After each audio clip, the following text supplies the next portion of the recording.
you look at the maternal mortality in Malaysia, I think a few landmarks will stand out. When we attained independence in 1957, it was very high. Then we started reducing the maternal mortality by half every 10 years, but it was still high. And then a system of confidential inquiries into maternal mortality was set up in 1991, when it actually increased from about 20 as the reported number to about 41. And then it stabilized, and then there is a blip in 2021 when it rose again about 3 times. And that was due to the COVID epidemic at that time and the involvement of pregnant mothers. There were a lot of benefits from the CMD. That's not the purpose of my talk today, but it provided objective data to clinicians to source for resources from the funding agency that was the Ministry of Health. This system also included private hospitals, so any maternal death that occurs in private hospitals is also investigated under this system, and also provided data to those funders, private funders, to look at whatever they could do to improve care. So, what is the first lesson that we learned?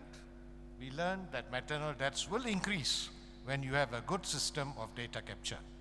So, the leadership must be able to educate the authorities that this is not because of a reduction in the quality of care, but we are actually capturing all the maternal deaths wherever they occurred, outside the obstetric wards, in the medical ward, at home, or elsewhere.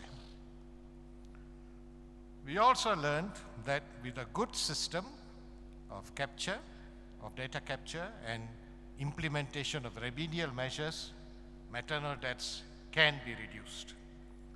Now, we have reduced the maternal mortality from about 40 at the inception of the program to about 22 per 100,000 live births over a period of time.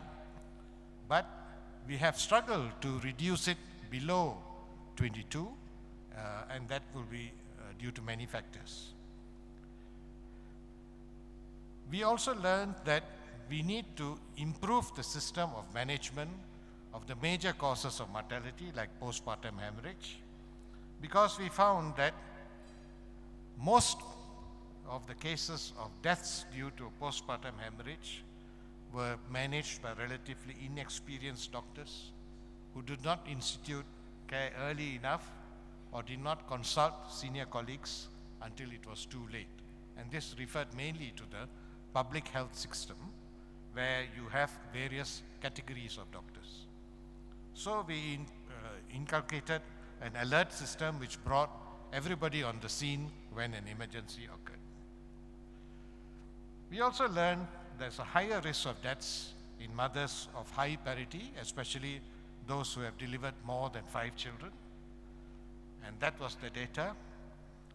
If you have already delivered 5 children, do not think that your risks reduce. It actually increases.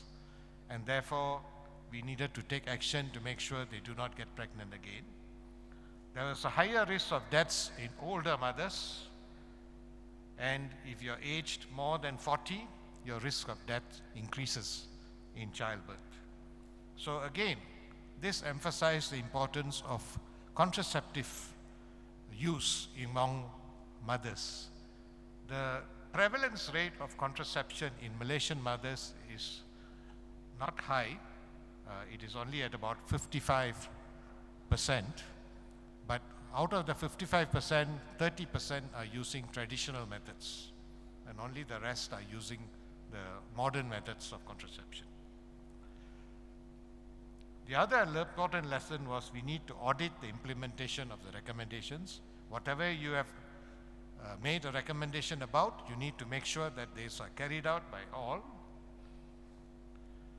We learned the lesson that vital signs may remain normal even when there is a blood loss of about 15% of blood volume.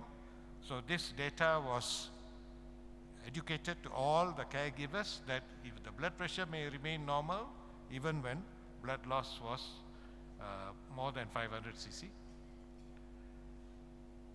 We recommended a system for having a rapid call system for services of personnel called a red alert system, which included alerting the blood bank and anesthetic staff to come to the scene in the labor wards.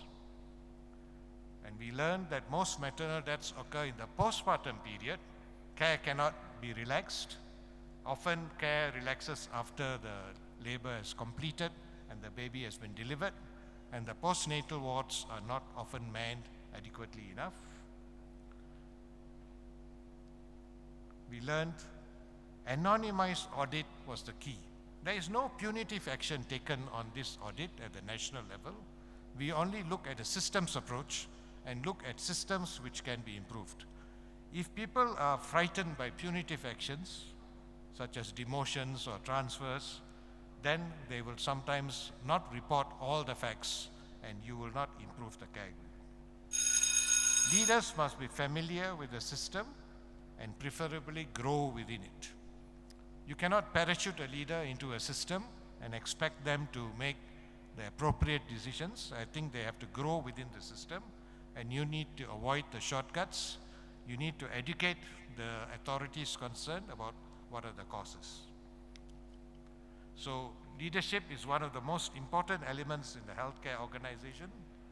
Strong governance and leadership is essential for a high-performing organization, and the absence of that leadership can often lead to serious breaches in patient safety.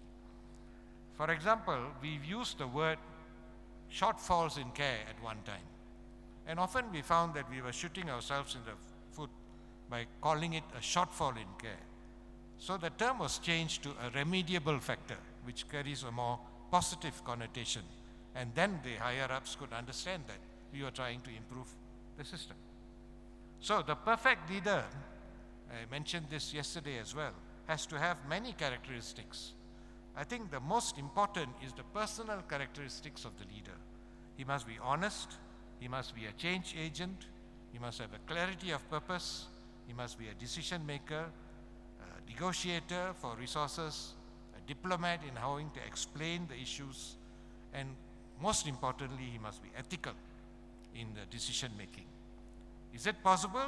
My belief is yes, it is possible with clarity of purpose. So the leader often has to be the person who leads his team over the dangers that are always there, and hopefully you lead the team to a higher level. Thank you very much.